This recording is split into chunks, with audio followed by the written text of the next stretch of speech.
labourer en espérant récolter quelque chose. Celui qui travaille pendant la récolte doit espérer recevoir des épis. Nous avons semé en vous les bienfaits de l'Esprit Saint. Alors, si nous récoltons une partie de vos richesses matérielles, est-ce que c'est extraordinaire?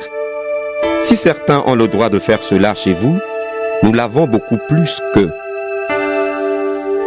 Mais nous n'avons pas profité de ce droit. Au contraire, nous supportons tout pour ne pas gêner la bonne nouvelle du Christ.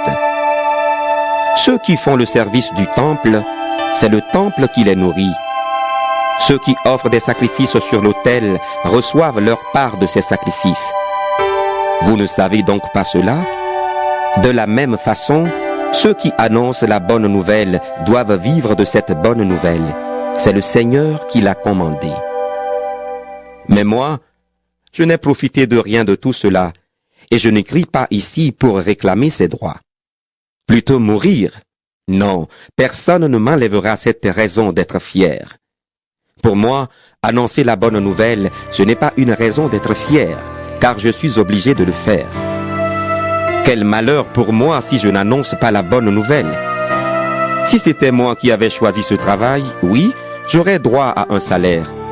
Mais comme je suis obligé de le faire, je fais simplement ce que je dois. Alors, quel est mon salaire? C'est d'offrir la bonne nouvelle gratuitement. Je l'annonce sans profiter des droits qu'elle me donne. Personne parmi vous ne peut me forcer à faire quelque chose. Pourtant, j'ai voulu devenir le serviteur de tous pour gagner le plus de gens possible. Avec les Juifs, je vis comme un Juif pour gagner les Juifs. Avec ceux qui obéissent à la loi de Moïse, j'obéis à la loi pour gagner ceux qui lui obéissent. Pourtant, je ne suis pas obligé d'obéir à cette loi. Avec ceux qui ne connaissent pas la loi de Moïse, je vis comme si je n'avais pas cette loi pour gagner ceux qui ne la connaissent pas. Pourtant, j'ai la loi de Dieu puisque j'obéis à la loi du Christ. Avec les chrétiens fragiles, je vis comme si j'étais fragile pour gagner ceux qui sont fragiles. Je me donne entièrement à tous pour en sauver sûrement quelques-uns. Et tout cela, je le fais à cause de la bonne nouvelle pour participer à ces richesses. Au stade, tous les coureurs font la course, mais un seul gagne le prix. Vous ne savez donc pas cela? Alors courez pour gagner le prix. Tous les sportifs s'entraînent en se privant de beaucoup de choses. Eux, ils le font pour gagner une récompense qui ne dure pas. Nous, c'est pour une récompense qui dure. C'est pourquoi moi, je cours, mais pas au hasard. Je suis comme un boxeur, mais je ne donne pas de coups dans le vide. Je traite mon corps durement, j'en suis totalement maître. Sinon, moi qui ai annoncé le message aux autres, je risque ensuite d'être éliminé.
de ma détresse.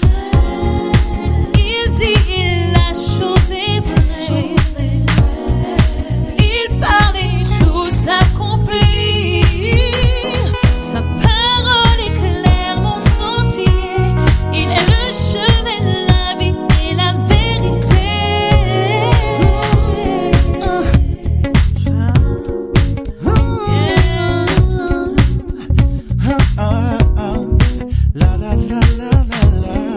J'irai plus haut, encore plus loin, car il est avec moi.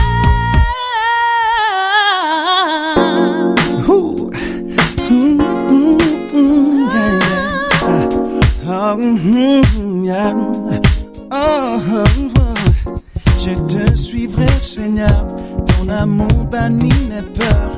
Alors je te confie mon cœur. Je te suivrai, à mon maître et roi. Je ferai de toi sujet de ma joie. Sujet de ma joie.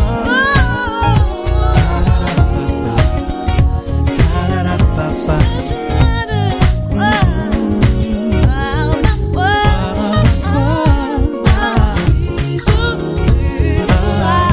quand tu voudras, Là où tu iras.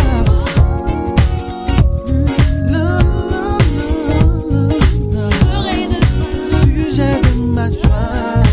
à mon maître et roi. Oh oui, je te suivrai. On le croit de ce monde. Viens opprimer ton cœur.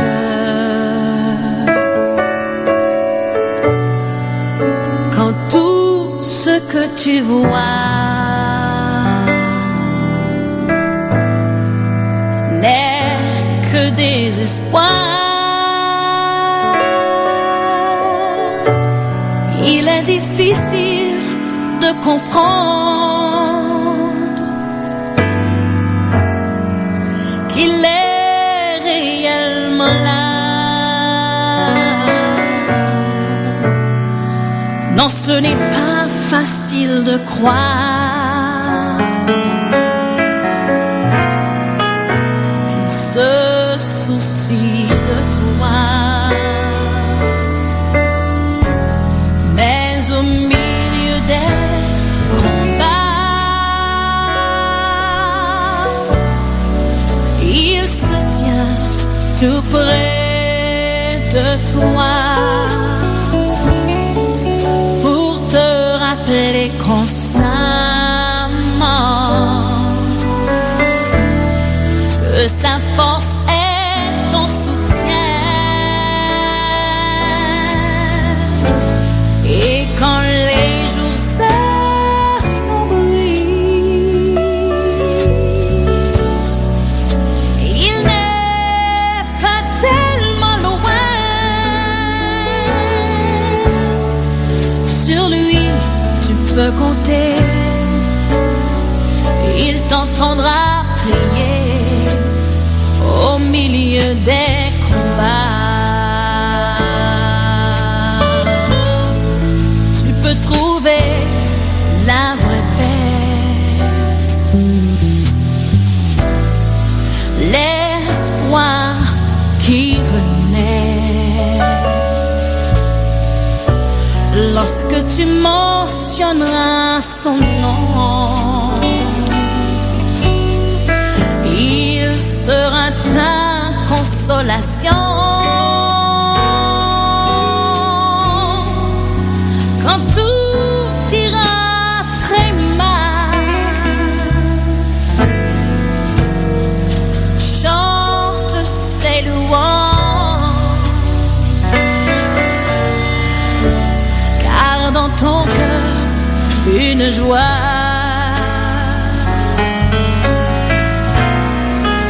Ton sauveur déposera. Mais au milieu des combats,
m'entendras prier au milieu des combats.